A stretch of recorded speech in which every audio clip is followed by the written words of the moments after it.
Good morning. I just got back. I've been running too to get over here. I just got back from World Economic Forum, and we talked to a lot of the world's financial leaders. And I was thinking what I would tell you about it, but then I realized it's all off the record, so I'm not supposed to say anything to you. I was going to talk instead today about insurance, which is one of the major risk management institutions that is not always considered part of finance, because people think of finance and insurance as separate. Should I start? Is that better? I have to turn up. Oh, now it's up. Okay.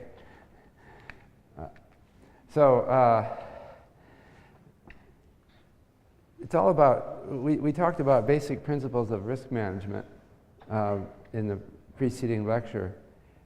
It's all the same in finance and insurance, and yet we tend to consider them as separate businesses. That's partly, I think, an accident of history, and it's partly a product of regulation because of certain ideas that we'll come to in a few minutes that has kept the insurance industry separate from other financial industries. But the basic, last period we talked about the mean variance risk management problem and about the capital asset pricing model. That's fundamental to insurance as well.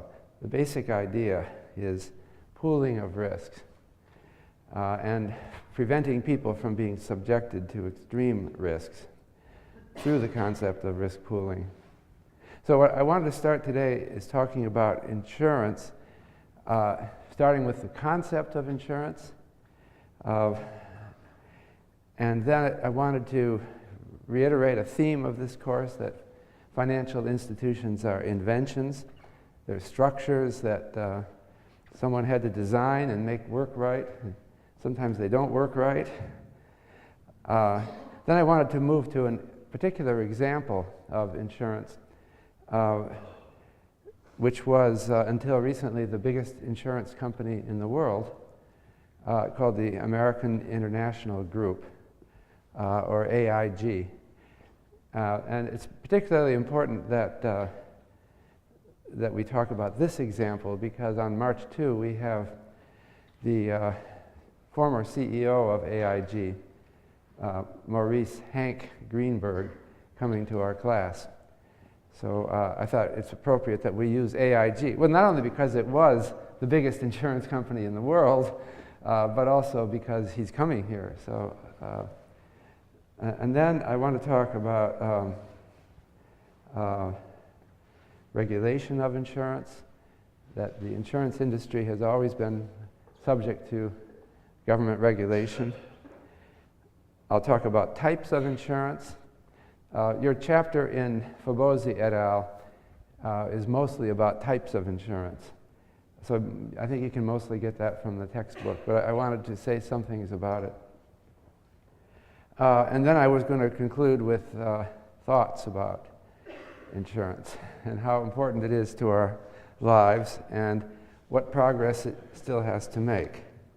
So insurance, it doesn't sound like a very exciting topic, does it? I don't know. I'm going to try to make it more exciting. I guess you think of the insurance salesman coming, knocking on your door. They don't do that so much anymore. They used to go around door to door. And that was a depressing moment when the life insurance salesman came. And if you invited this person into your house, he would tell you about the probability of dying and how tough it will be on your family, that sort of thing. But to me, I think insurance is, to me, it's an exciting issue because it's about making our lives work, and it's really about preventing horrible catastrophes from, and it involves mathematical theory that underlies the concept. So to me, it's exciting, but I don't know if I can convey that. But the fundamental concept, again, is risk pooling.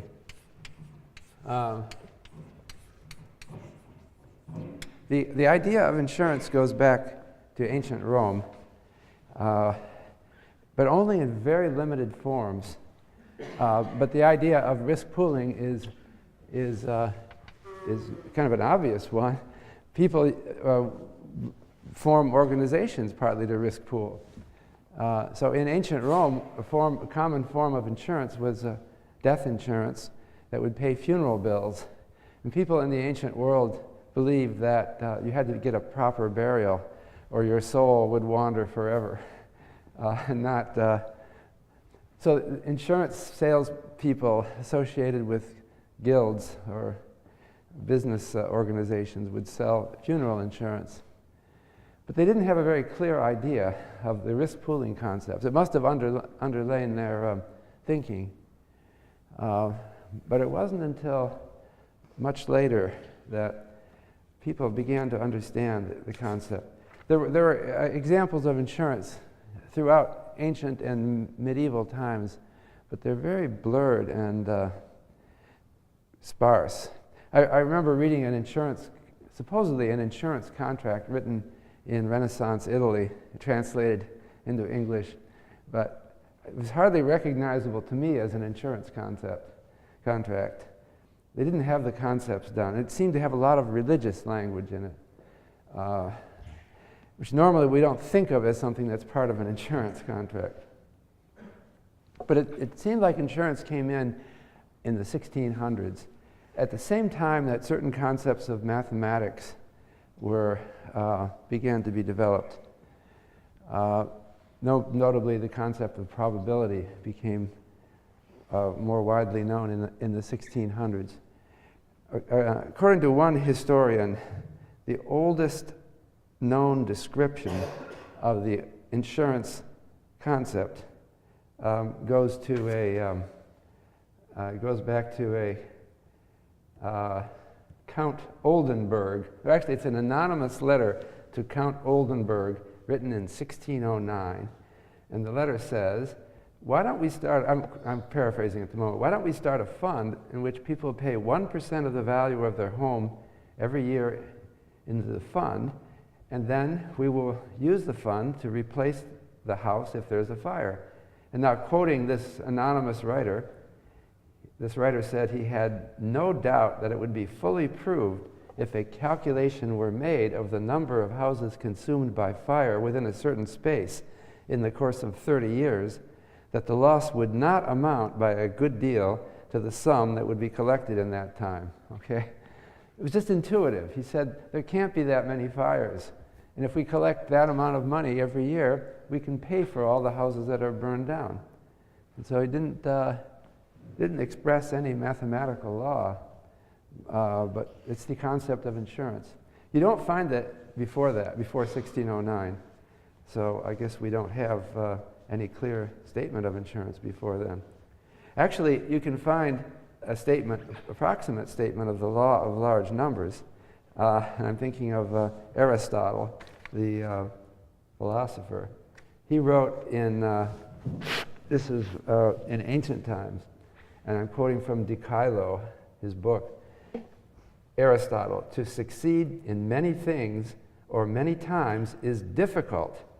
For instance, to repeat the same throw 10,000 times with the dice would be impossible, whereas to make it once or twice is comparatively easy. See, he doesn't have the language of probability, but he knows you can't throw the dice 1,000 times and come up with the same number every time. Now we have a probability theory about it. So we know that if you have n events, each occurring with a probability of p, then the average proportion out of the n events that occur, you have n trials, an event occurring with probability p, then the standard deviation of the proportion of events that occur is p times 1 minus p all over n to the 1/2 power. And that's a theorem from probability theory. the standard deviation of the proportion of trials for which the event occurred assuming independence is given by this. And so you note that it goes down with n. As n increases, it goes down with, the square root of n. So that means that if n gets very large, if you write a lot of policies, then the probability of deviating from the mean by more than 1 or 2 standard deviations becomes very small, which is what Aristotle said. But making insurance work as a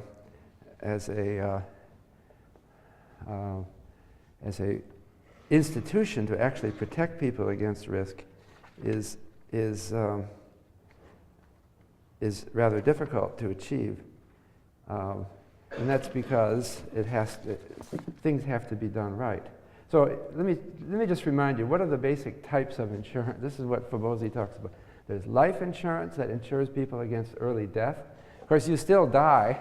What it really insures is your family against the loss of a breadwinner, the father or the mother. So life insurance is suitably given to families, especially with young children, to protect the children. It's very important. It used to be very important when there was a lot more early deaths. Now very few young people lose their parents, so life insurance has receded in importance. Another example is health insurance. This is insurance, of course, that you get sick and you need medical care. Then there's property and casualty insurance, insuring your house or your car. And then there's other kinds of, you might call it investment-oriented products, like annuities. This is a table in your textbook by Fabosi, which lists these categories of insurance. But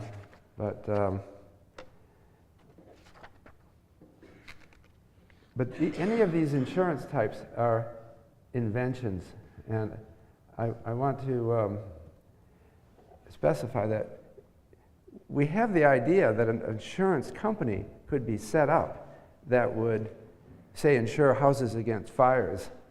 And we just heard it intuitively in this letter to Oldenburg long ago. But to make it work, and to make it work reliably, involves a lot of detail.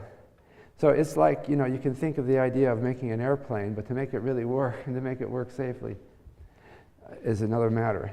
So first of all, insurance needs a contract design that specifies risks and excludes risks that are inappropriate. An issue that insurance companies reach is moral hazard. Something rubbing when they're... Okay, I'll try not to. Wait, what's doing it? It's this one. Oh, okay. Moral hazard is an expression that appeared in the 19th century to refer to the effects of insurance on people's behavior that are undesirable. So the classic example is you take out fire insurance on your house, and then you burn it down deliberately in order to collect on the house. Or another example is you take out life insurance, and then you kill yourself to support your family. These are undesirable outcomes. And they could be fatal to the whole concept of insurance, because if you don't control moral hazard, obviously the whole thing is not going to work. So what they do in an insurance contract is they exclude risks that are particularly vulnerable to moral hazard.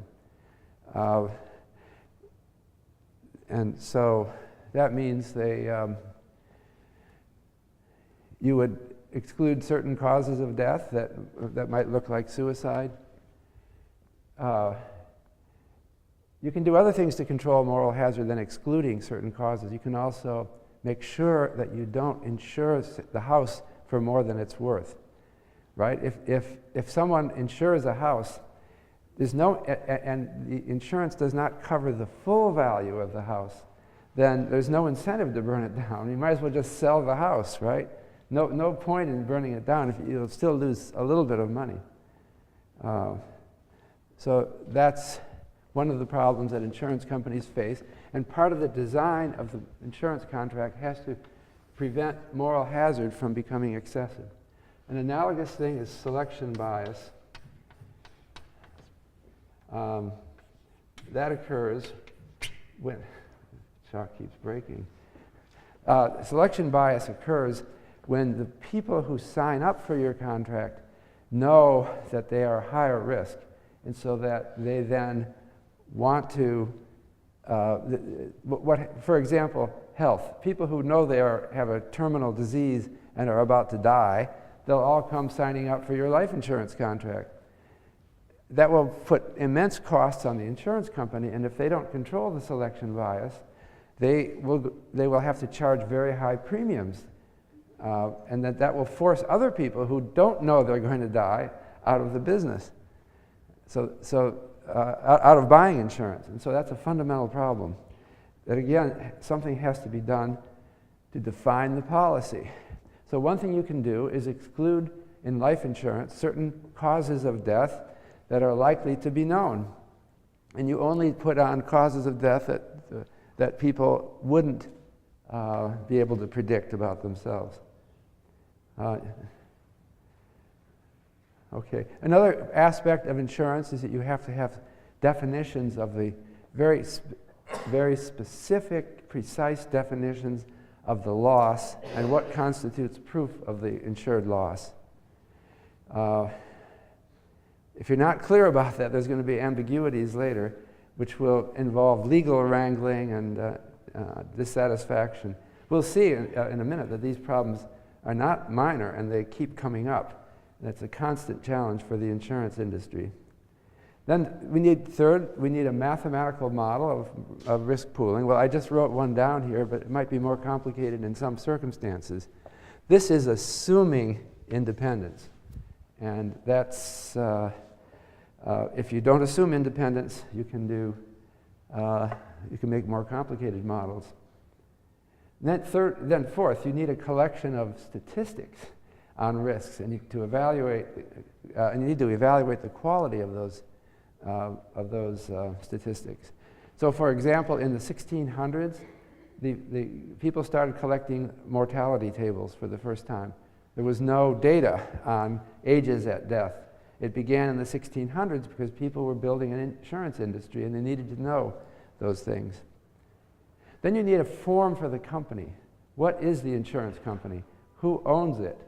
It could be a corporate form. There are shareholders who are investing in the company, and they're taking the risk that some of our policy modeling, our handling of moral hazard or selection bias wasn't right. Some insurance companies are mutual rather than share. The insurance is run for the benefit of the policyholders, and they're like a nonprofit in the sense that the founders of the company pay themselves salaries, but the benefits go entirely to the policyholders. Then you need a government design so that the government verifies all of these things about the insurance company. The problem with insurance is that people will pay in for many, many years before they ever collect, right? Well, especially if you're buying life insurance, you hope never to collect. And so you don't know whether it's going to work right. That's why you need government regulation. You need government insurance regulators. And that's part of the design of insurance. It doesn't work if you don't have the regulators, because you wouldn't trust the insurance company. So these are problems that have inhibited making insurance work. I wanted to give you an example. Let me start. I think it makes it more concrete if we start out with talking about a particular example. And I said I was going to talk about AIG. It's a very important example, not only because it was the biggest insurance company, it was also the biggest bailout in the entire subprime or financial crisis we've seen now. So, and it has an interesting story. So AIG, okay, this is still doing this. I'm going to move it to the other side. It seems to not do well on my... since I'm left-handed. Seems to. So AIG, it's an interesting story. It was founded in 1919 in Shanghai. And you wonder, why is it called American International Group if it's founded in Shanghai? It was founded in Shanghai, called American Asiatic Underwriters. And it was founded by Cornelius van der Star.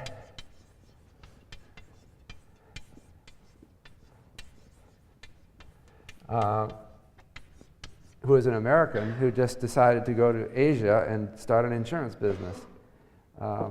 Shanghai in 1919 was a world city. It was not really under the Chinese government. It was something like Hong Kong. It had constituencies representing many different countries. And so it was a very lively business center. It's kind of interesting that the biggest insurance company in the world emerged from Shanghai, and also one of the biggest banks in the world, HSBC. You know what HSBC means? They don't emphasize it anymore. It's Hong Kong and Shanghai Bank Corporation. So AIG was founded by Mr. Starr in 1919 and started doing an insurance business in China and moved their headquarters to New York just before Chairman Mao took over China. And then it became a kind of a Chinese investment company in the United States. Cornelius van der Star ran the company from 1919 until he died in 1968. So he was CEO for 49 years, a half century. And then just before he died, he appointed Hank Greenberg, who will visit us, as the CEO in 1962. So that was 49 years under Starr, and then Greenberg took on and then ran the company until 2005. So it was 37 years under Greenberg. So two men ran the company for almost a century. Since 2005, Greenberg has been succeeded by 3 CEOs. The usual thing. The usual company turns over CEOs, but there's another interesting story that we might ask about Hank Greenberg, that he joined the U.S. Army and fought in World War II, and among his jobs then was to liberate Dachau, which was a concentration camp.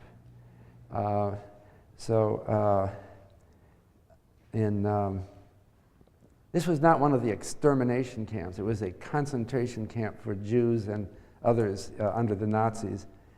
And the people were starving and dying. It's awful. When at a Council on Foreign Relations meetings, Greenberg met with Mahmoud Ahmadinejad, who is the president of Iran. And Ahmadinejad said something about the Holocaust, doubting that it ever happened. Greenberg stood up indignantly and said, "It happened. I saw it. I was there."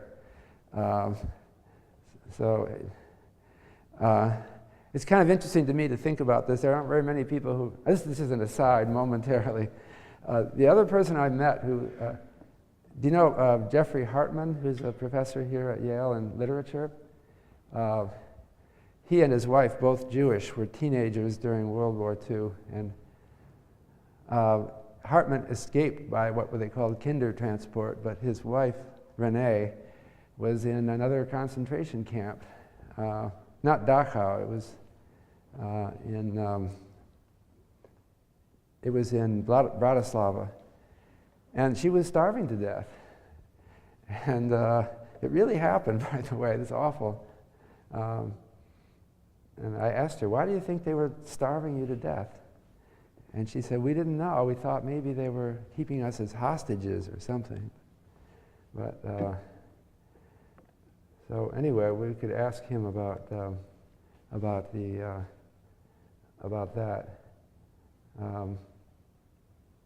So what did these people do? Both Starr and Greenberg created a wide variety of risk management products. It became the largest underwriter of commercial and industrial insurance in the world. It became a very large automobile insurer and also a travel insurance company.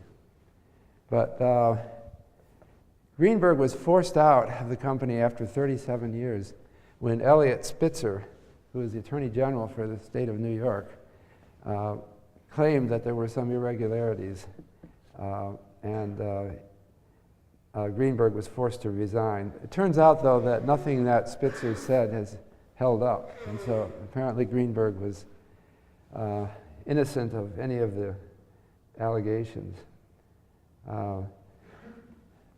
The real problem occurred with AIG after Greenberg left. So Greenberg left in 2005, and then the company absolutely blew up, and it absolutely had to be bailed out.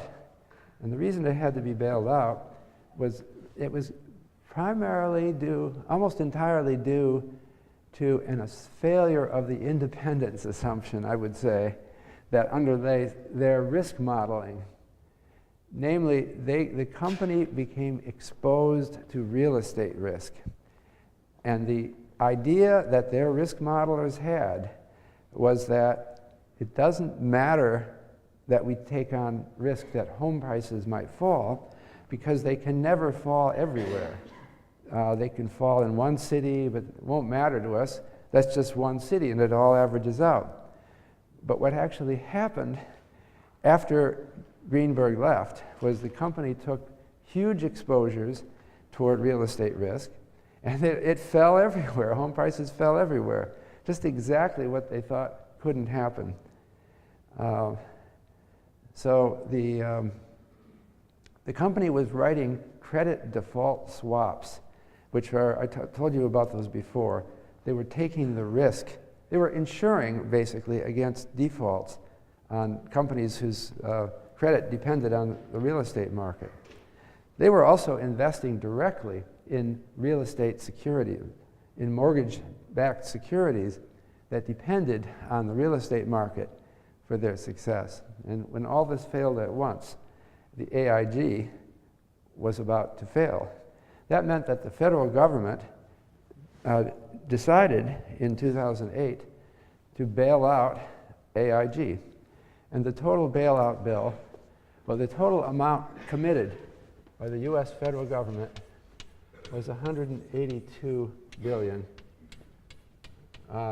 It didn't all actually get spent. It was $182 billion committed to bail out AIG.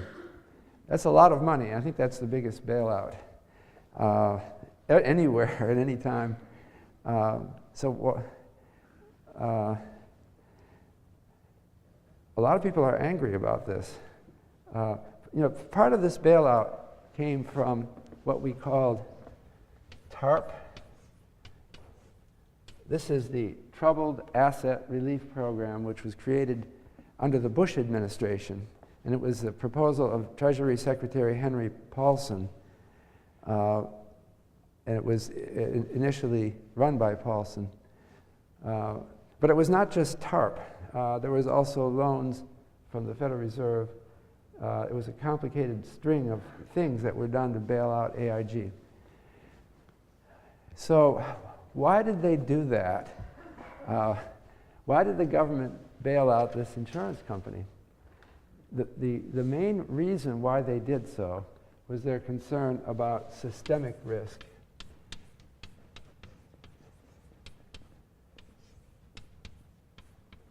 It wasn't, I'll come back to other kinds of bailouts of insurance companies, but the problem was that AIG, if it went under, all kinds of things would go wrong. All kinds of things would go wrong. All these insurance policies that it wrote on people's casualties, their travel insurance, any of these policies would all now be subject to failure, because people who had these insurance would find that the company that they bought it through was disappearing. But it would go on even beyond that. Lots of other companies, investment companies, banks, would fail too, or may fail too, because they're involved in some kind of business dealings with AIG, which would now become part of the AIG bankruptcy. If AIG failed, anybody who had any business with AIG would be starting to wonder, what's this going to mean to me? AIG owes me money, or what's going to happen? And so there was a worry that it would destroy the whole financial system. This was big enough to cause everybody to pull back. And if everybody pulls back, then the business world stops. It would be like a stampede for the exits. Everyone hears AIG goes under, and so many people do business with AIG. They decided it was intolerable. And so the government came up with the money massively and quickly. If you remember the story, Henry Paulson, who was Treasury Secretary, first went to Congress asking for a blank check. He didn't say to bail out AIG, but that's what he did. He got sort of a blank check from Congress because the story was told, Paulson told the story that if we don't do this, if we let company, he didn't say AIG, he actually asked for the TARP money before the AIG bailout. But he said, if we don't do something to prevent a collapse, we could have the Great Depression again. And so nobody liked to hear that, but they believed him, and they didn't know what else to do.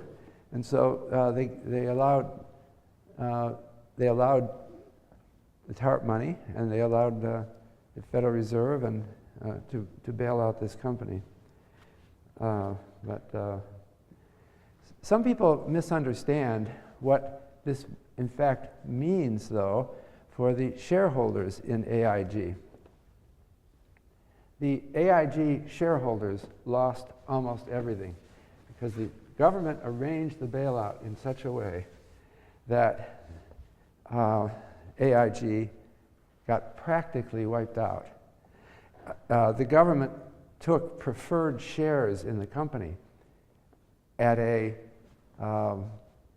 very low price in exchange for helping the company survive.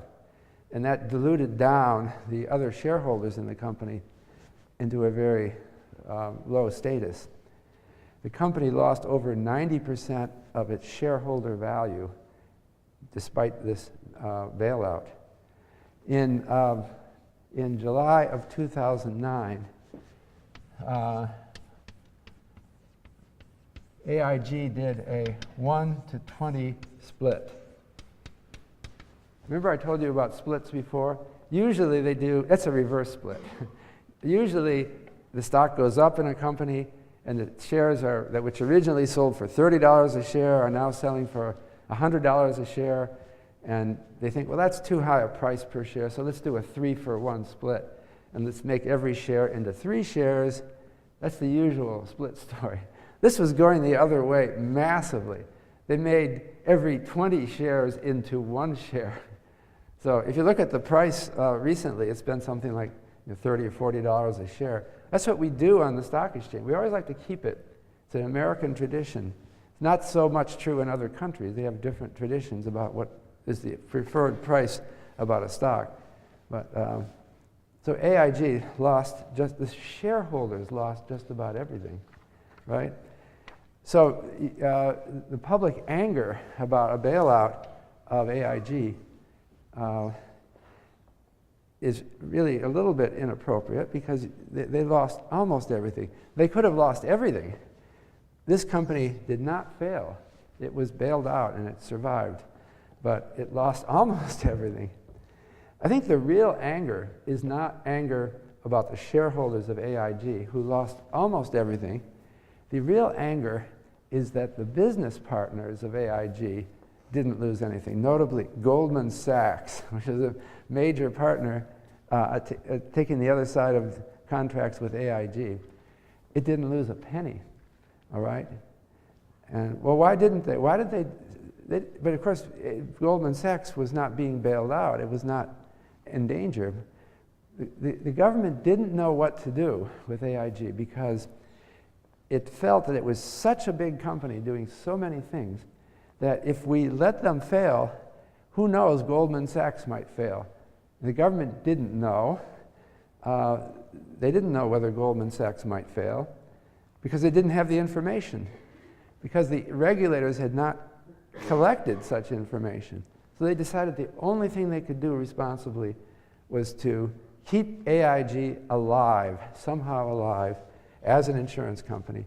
Maybe they lose almost all of their value but to the shareholders, but they keep going. So that's what happened.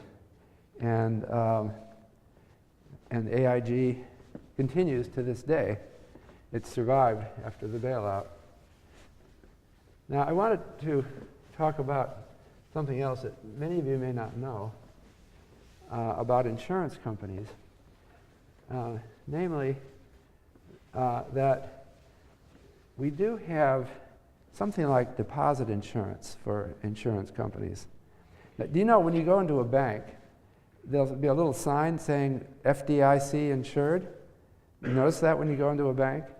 They're required to post that.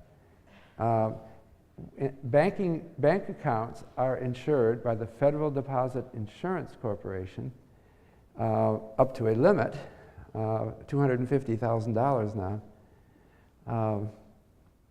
And the reason we do that is we don't want, it's only for relatively small savers because $250,000 is not big time, a lot of money.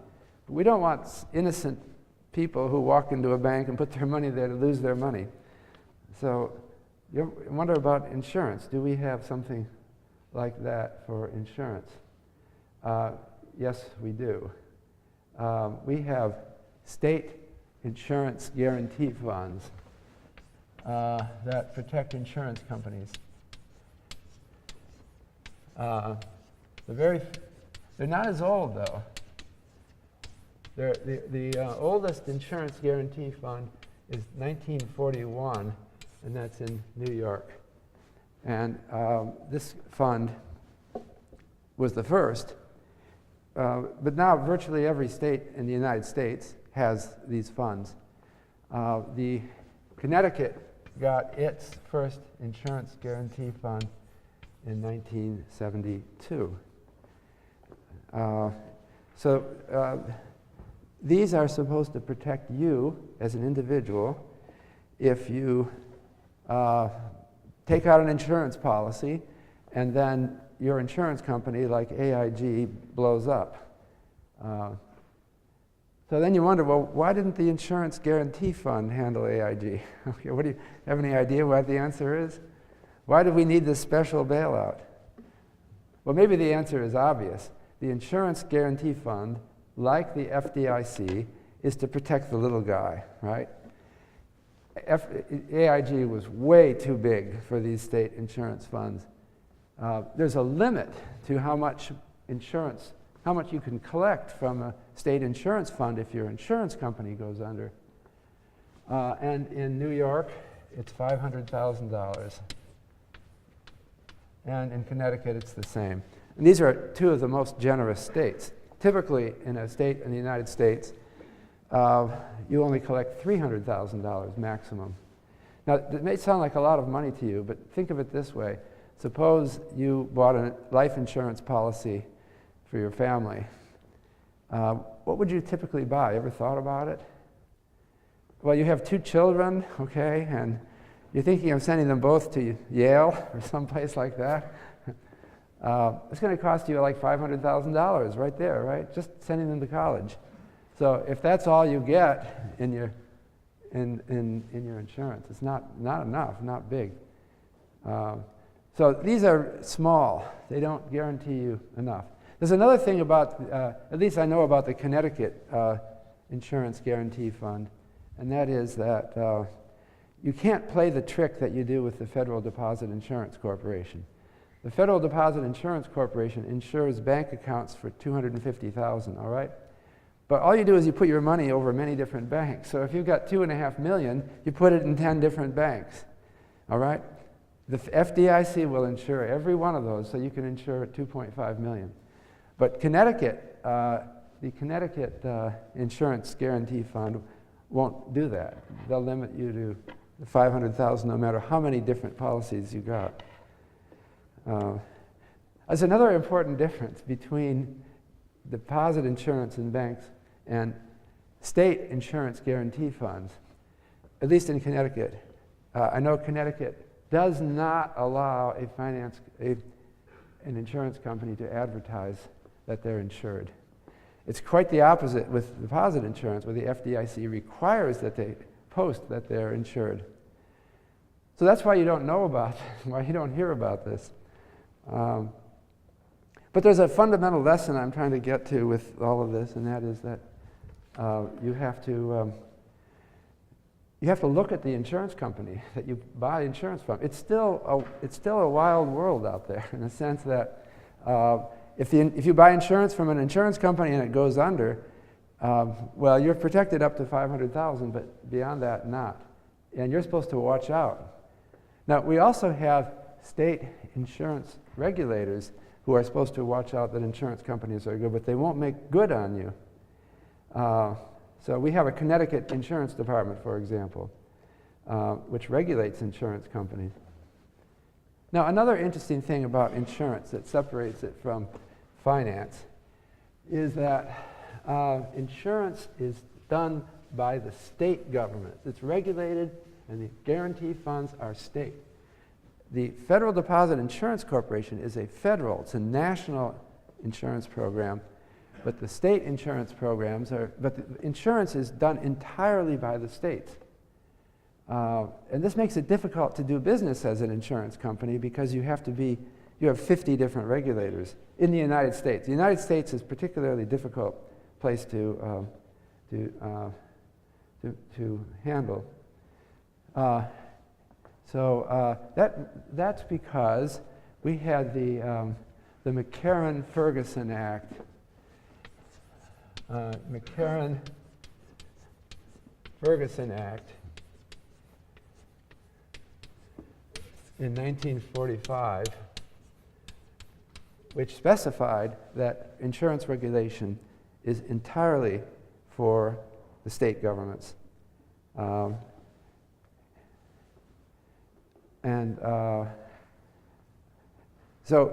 in the United States, regulation of insurance is divided up across 50 different states, which is makes it very difficult. It's very difficult because that's a lot of different regulators to deal with. One thing that we have is something called the National Association of Insurance Commissioners, which is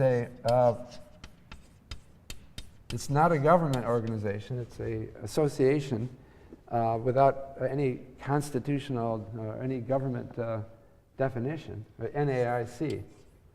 But what it does is it brings representatives from the different state governments, and they meet together and they decide on model legislation that each state government could adopt to allow insurance to be standardized across different state governments. Otherwise, we'd have a total chaos in our insurance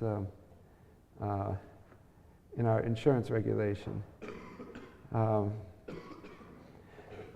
You might be aware that under the Dodd-Frank Act, which is the major legislation that was passed in 2010, the Dodd-Frank Act creates a new federal insurance office.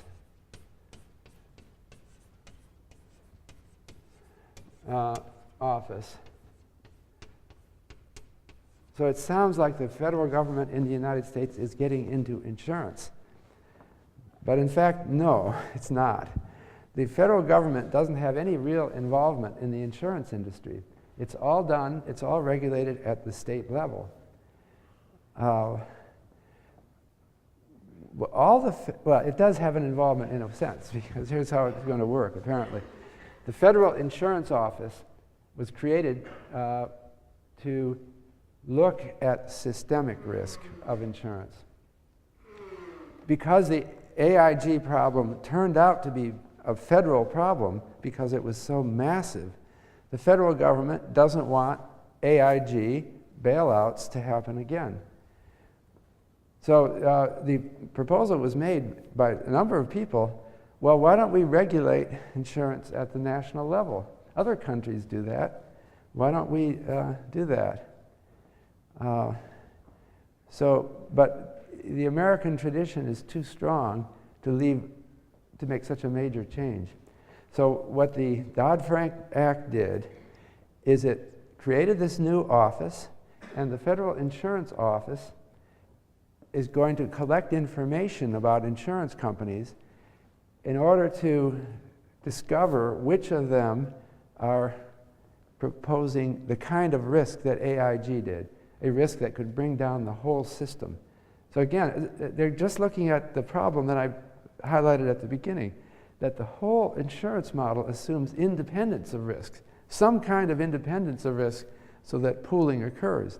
But if it's not really independent, then pooling isn't going to be successful. So here's what the Federal Insurance Office does, what it will do. It hasn't done anything yet, I suppose. It will monitor insurance companies for posing systemic risks. And if it decides that there is a systemic risk, another AIG brewing, then this office can recommend to another agency called the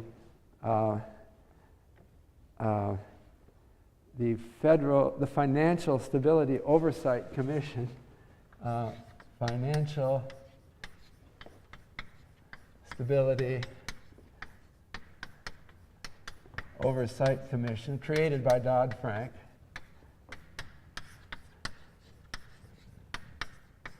Or people call it FSOC. It can recommend that the insurance company be designated as a threat to the system of the United States. And then it would be, if in that extreme case, it would be put under the regulation of the Federal Reserve Board, and it would be handled in bankruptcy by the Federal Deposit Insurance Corporation.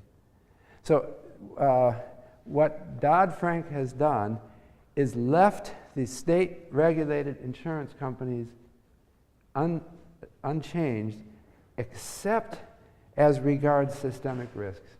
And they have set up a procedure that would get the federal government involved if the Federal Insurance Office concludes that a systemic risk is happening.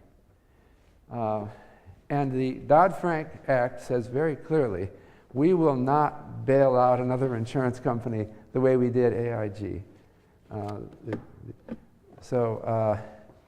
We can get back into the details of what might happen in another AIG circumstance, but it's not supposed to be the same thing.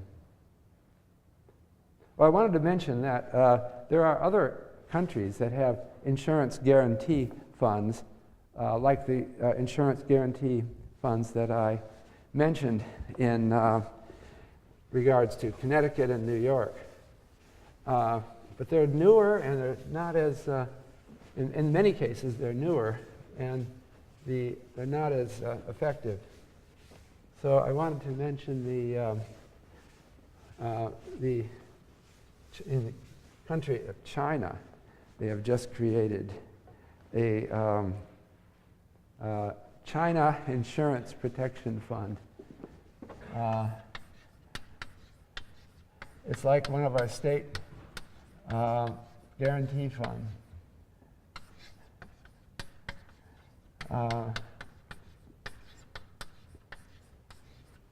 But it has a limit. The amount that it will insure is limited to 50,000 yuan, or about $6,000.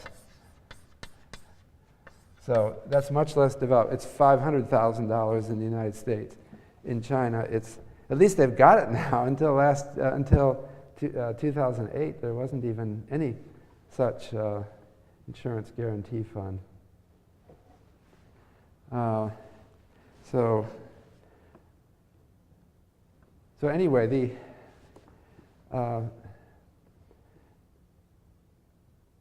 the Fabozzi book talks about various kinds of insurance, and I was going to say something about them. Types of insurance. The biggest the biggest category of insurance privately offered is life insurance, which in 2009 was almost $5 trillion. Health insurance, privately offered health insurance, is actually smaller than that. And property and casualty insurance is only about 1.3 trillion. Nonetheless, these are big industries. You go through Fabozzi and it will describe the different types of life insurance. There's term insurance, which is insurance that insures you for a certain term of time. It terminates after 1 year, but it's typically automatically renewable. Then there's whole life, which gives you insurance over a long time interval and builds cash value over the years. And there's other types. There's variable life, which has no guaranteed cash value, but invests in an account for you. And the insurance then it has an uncertain payout. So insurance goes back to the life insurance goes back to the 1600s, as I was saying, because that was the most important kind of insurance. The most important risk that people faced was the death of a parent. It's funny, many of these things developed. I mentioned that the first multinational corporation and the first stock exchange appeared in the 1600s, the same time as the first insurance policies appeared. The first health insurance policy was proposed in 1694 by Elder Chamberlain. And the first U.S. health insurance plan was the Franklin Health Assurance Company of Massachusetts, which started in 1850. I wanted to talk a little bit about health insurance because it's something that has been an important problem. And many countries have adopted national health insurance plans. They've not allowed, the government has come in fundamentally and has actually required insurance for everyone. The government has not allowed insurance to proceed along private lines.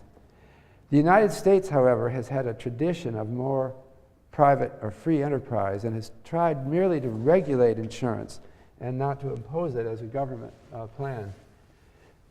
But there have been problems in the United States in that many people do not get insurance because if you leave private insurance,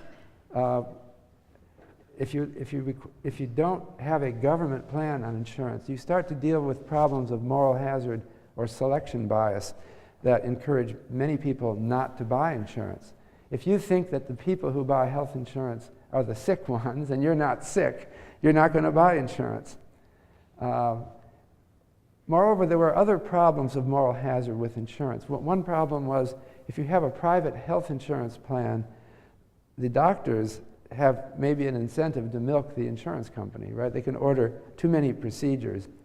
Doctors don't care about you, the patient, living a long time. They just have an incentive to do a lot of procedures. So they won't do preventative medicine to protect your life. Well, they will if they have moral character, but the financial incentives are wrong. So the government in the United States has tried repeatedly to do things that would improve this problem. But see, this is what I'm getting back in the initial point, that designing insurance is a matter of invention. We have to figure out some system that incentivizes doctors right, that incentivizes people to sign up. Both sick people and healthy people all sign up. And things are done right. So how do we get that? I was going to give some milestones in this. One was the HMO Act. The government is always getting involved in trying to, this was 1973. HMO stands for Health maintenance organization. A health maintenance organization is a insurance plan that tries to deal with the moral hazard problem. Doctors are paid salaries. They are not paid for procedures. So doctors are employees of the HMO, and they have no incentive to give you an operation that you don't need, because their pay won't go up. The HMO Act of 1973 required employers with 25 or more employees to offer their employees a federally certified HMO plan. Okay.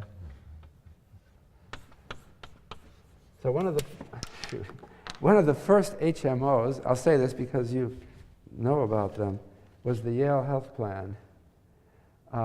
Actually, the Yale Health Plan dates to, I'll say YHP for Yale Health Plan, 1971. It actually got started before the HMO Act.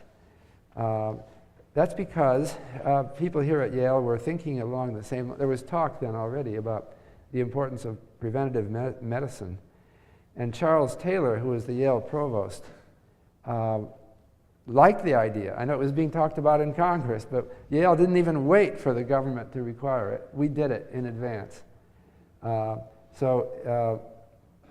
Quoting Taylor, social responsibility of the university extends to the pioneering and the demonstration of improved methods for the provision of health services to population groups. So this was, the concept is that it was a Yale community. Everyone at Yale belongs or has the option of belonging. You have a primary care person there who has, whose instruction is to preserve your long-term health. Another milestone was the Emergency Medical Treatment and Active Labor Act, 1986, or EMTALA, Emergency Medical Treatment and Active Labor Act, 1986. What this did, see, so many people in the United States have no health insurance. And it's because of this problem I'm telling you about. There was the moral hazard problem, the selection bias problem. People say, I'm not going to buy it. It's too expensive because I'm not sick. But that defeats the whole concept of it. You're supposed to buy it whether you're sick or not. Okay? And so we had so many people that didn't have insurance. So what would happen when they got hit by a bus out there? They're lying on the street. Well, people would bring them into the hospital, and typically hospitals would sew them up and take care of them. But they often gave really bad service because they weren't getting paid for this person.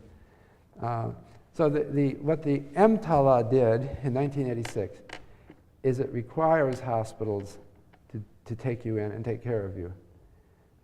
Anyone needing emergency treatment, according to EMTALA, can go to any hospital with an emergency room and be taken care of. So that's the law. So we do have national health insurance in that sense. This is an example of what's called an unfunded mandate. The government just says the hospitals have to do it. How do they pay for it? Well, that's their problem. The government isn't offering them any money to do it. So what the hospitals do is they say, okay, suppose you get hit by a bus, all right? If you can't talk, they'll just treat you. If you can talk, they're in there asking you to sign papers promising to pay for it eventually. So you go deeply into debt. That's one thing that happens. So EMTALA didn't really solve the health problem. We still have the moral hazard problem, the selection bias problem, preventing people from signing up.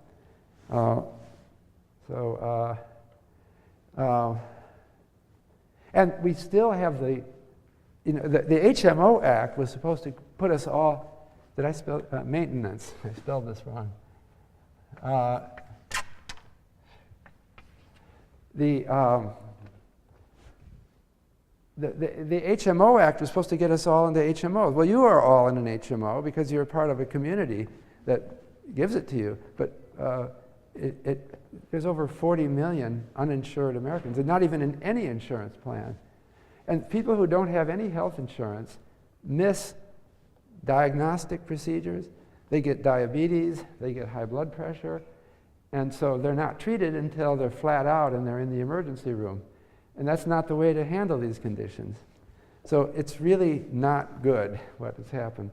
But that brings us to the 2010 Healthcare Acts that were created by President Obama. There's actually two of them. I won't write their names, but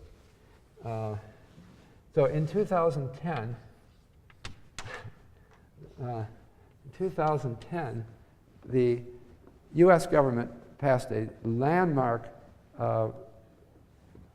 pair of bills that were addressed to solving the selection bias and moral hazard problems and reduce the number of people who are uninsured dramatically. So this is what the government did. It's setting up new, it hasn't happened yet, but the procedures are there to set it up. They're creating new insurance exchanges that will offer insurance to be purchased by the general public. And they're going to they're not going to require you to buy the insurance. They're going to put a tax penalty on you if you don't. In other words, you don't have to buy insurance because you're a student here and you've got insurance. But suppose you're just out there in the world and you're not affiliated with any insurance plan. Then you will actually have to pay a penalty of something like $700 a year if you don't. So the idea is you pretty much are going to do it because you don't want to pay the penalty. That solves the selection bias problem because by forcing everyone to sign up, insurance companies no longer have the problem that only sick people sign up. Everyone signs up.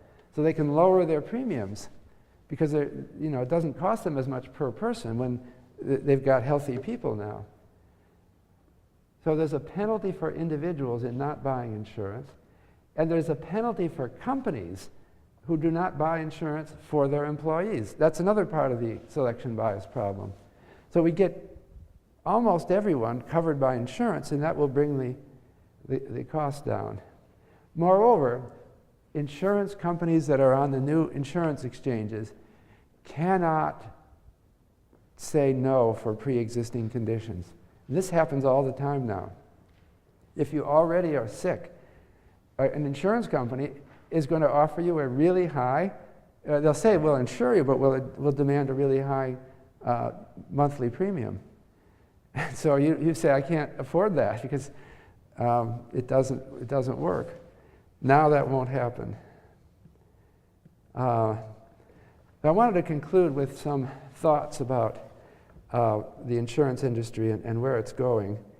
And it seems painfully slow to me.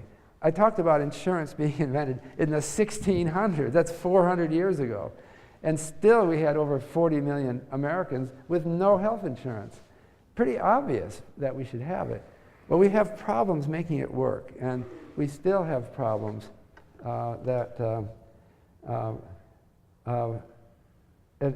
especially in less developed countries. So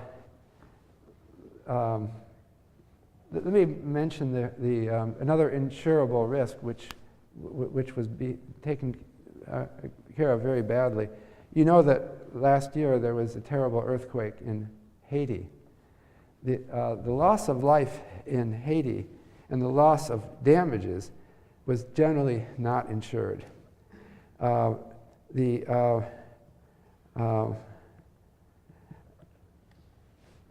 were efforts to get more insurance to Caribbean countries. In 2007, the Caribbean Catastrophe Risk Insurance Facility was trying to promote insurance for the Caribbean region, but it had reached only $8 million in insurance as of the Haiti earthquake. What that meant is that most buildings were not insured in Haiti. And that meant not only that people couldn't collect when the building collapsed, but it also meant that the building really collapsed because there were no insurance companies imposing building codes and standards. If an insurance company is bearing the risk, they will then go in and make sure that the building is constructed right, and so the risk is dealt with properly. In contrast, a similar catastrophe in the United States was the Hurricane Katrina, which destroyed much of the city of New Orleans. But in contrast, many or most people in New Orleans had insurance on their house. And studies showed that the insurance, while there were complaints, the insurance actually worked. And most people, I think, about 200,000 homes were severely damaged, and payment was about $40,000 per home. Still, there were problems in New Orleans. When New Orleans came, there were two kinds of risk. One was wind damage, and the other one was flood damage. And it turns out, I was saying earlier that an insurance policy tries to define the loss very carefully and precisely because it's going to end up costing the insurance company billions of dollars. They got to get it exactly right. But they had different coverage for wind loss and flood loss. Now the problem is, when you have a hurricane, which is it? What was the problem that hit your house? Because it was both wind and flood. So there was wrangling over the definition. Another problem, I'm almost done here. Just wanted to talk about another kind of risk that worries us a great deal, that tends not to be covered well by a traditional insurance company, and that's terrorism risk. Okay? Most insurance policies traditionally have excluded acts of war or terrorism from coverage, and they feel that they have to exclude it because those are correlated risks, right? If there's a war, it's going to cause the probability, they're not independent probabilities of damage, and so insurance companies have excluded it. But it turns out that these are some of the risks that we worry most about. And so what we had in the United States was TRIA, which was the Terrorism Risk Insurance Act in 2000. Well, it started out in 2002, then it's been renewed. The Act requires insurance to offer terrorism insurance. But it also agrees that the government will pay some of the amount of losses if there is a major national catastrophe. So it becomes a government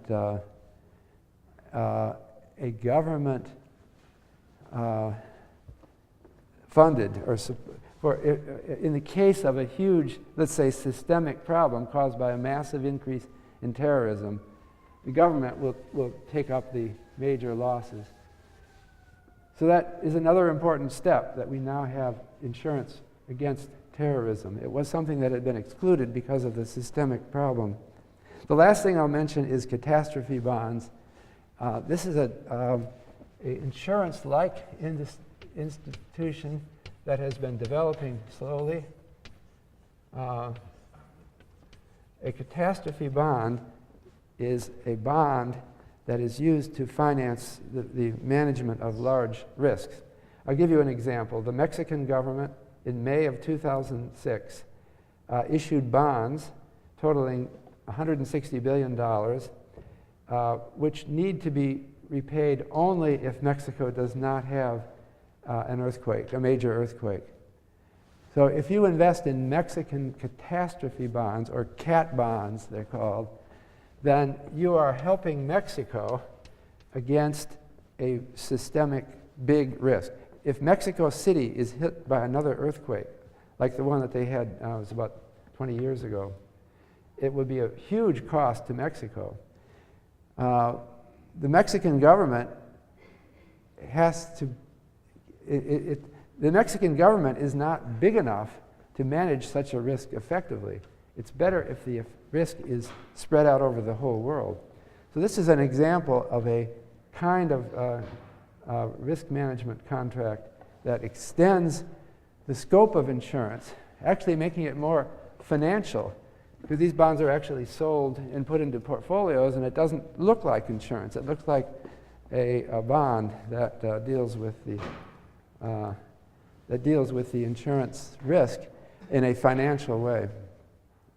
So these are some of the things. I'm about done. Let me just say the insurance industry manages important risks that matter to our life, risks to our health, to our children, to our businesses, to our things that we do. And it still suffers from various imperfections that we can see. It seems like we're just dealing with some of the problems. I mentioned these new innovations. But there are still problems in the insurance industries. I could just mention a few of them. One of them is that we don't well insure against changes in probabilities. So for example, recently in the American South, there have been, for unknown reasons, there's been a growing mold problem. The funguses are growing in houses, and if you can damage a house and it has to be torn down. So the probability of this risk is going up. So insurance companies are raising their rates reflecting the probability, but there was no insurance against raising the rates. Also, hurricane risk seems to be going up, right? Because of global warming, hurricane risk is going up. So insurance companies have been raising their insurance premiums for that reason. But that is not a risk that's insured against. So if you buy a house down in Florida and then hurricanes get much worse, you might not be able to afford your insurance policy. We also have problems that insurance policies are not indexed to inflation. We have life annuities. I haven't really discussed those, but there are policies that would benefit from inflation indexation. And so these are still some examples. I think that the insurance industry is let me just conclude with this thought. It's like any other industry. It deals with very important real problems that require technological solutions. The solutions are difficult, and we are slowly moving ahead and improving our ability to deal with these problems. But it's a science, it's a technology, it's got a long ways to go, and I'm predicting that over your careers in the next half century or more, we'll see a lot of advances, a lot of changes in the insurance industry, like the changes I talked about here, and these changes will lead to a much better lives for all of us. So I'm talking about efficient markets next period, which is a favorite topic of mine. It's about why you can't beat the market, or maybe you can. That's what I like about it. In a few minutes, that has kept the insurance industry separate from other financial industries. But the basic, last period we talked about the mean variance risk management problem and about the capital asset pricing model. That's fundamental to insurance as well. The basic idea is pooling of risks and preventing people from being subjected to extreme risks through the concept of risk pooling. So what I wanted to start today is talking about insurance, starting with the concept of insurance. And then I wanted to reiterate a theme of this course, that financial institutions are inventions. They're structures that someone had to design and make work right. Sometimes they don't work right. Then I wanted to move to a particular example of insurance, which was, until recently, the biggest insurance company in the world, called the American International Group, or AIG. And it's particularly important that we talk about this example, because on March 2 we have the former CEO of AIG laying their thinking. But it wasn't until much later that people began to understand the concept. There were examples of insurance throughout ancient and medieval times, but they're very blurred and sparse. I remember reading supposedly an insurance contract written in Renaissance Italy, translated into English, but it was hardly recognizable to me as an insurance contract. They didn't have the concepts down. It seemed to have a lot of religious language in it, which normally we don't think of as something that's part of an insurance contract. But it seemed like insurance came in the 1600s, at the same time that certain concepts of mathematics began to be developed. Notably, the concept of probability became more widely known in the 1600s.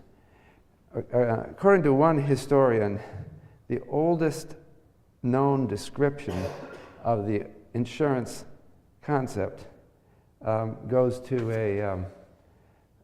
back to Count Oldenburg. Actually, it's an anonymous letter to Count Oldenburg written in Good morning. I just got back. I've been running too to get over here. I just got back from World Economic Forum, and we talked to a lot of the world's financial leaders. And I was thinking what I would tell you about it, but then I realized it's all off the record, so I'm not supposed to say anything to you. I was going to talk instead today about insurance, which is one of the major risk management institutions that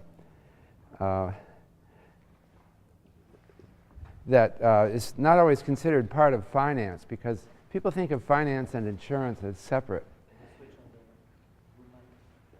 Should I start? Is that better? I have to turn up oh, now it's up. Okay. It's all about, we talked about basic principles of risk management in the preceding lecture. It's all the same in finance and insurance, and yet we tend to consider them as separate businesses. That's partly, I think, an accident of history, and it's partly a product of regulation because of certain ideas that will come to Maurice Hank Greenberg coming to our class.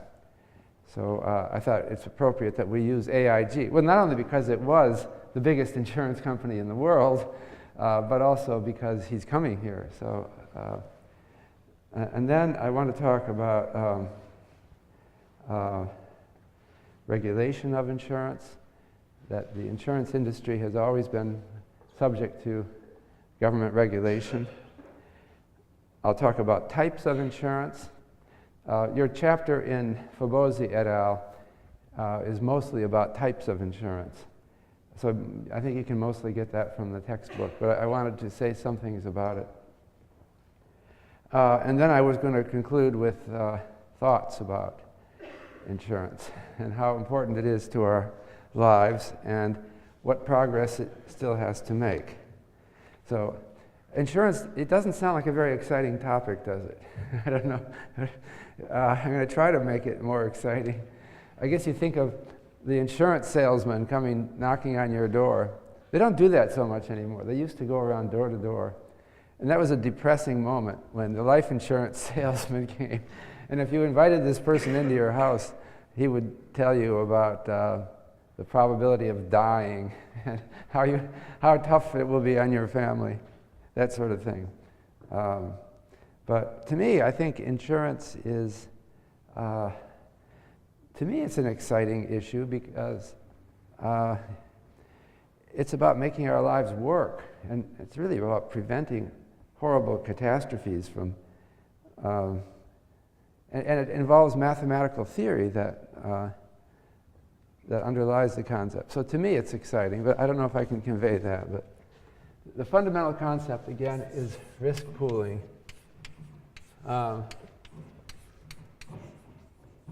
The idea of insurance goes back to ancient Rome, but only in very limited forms But the idea of risk pooling is kind of an obvious one.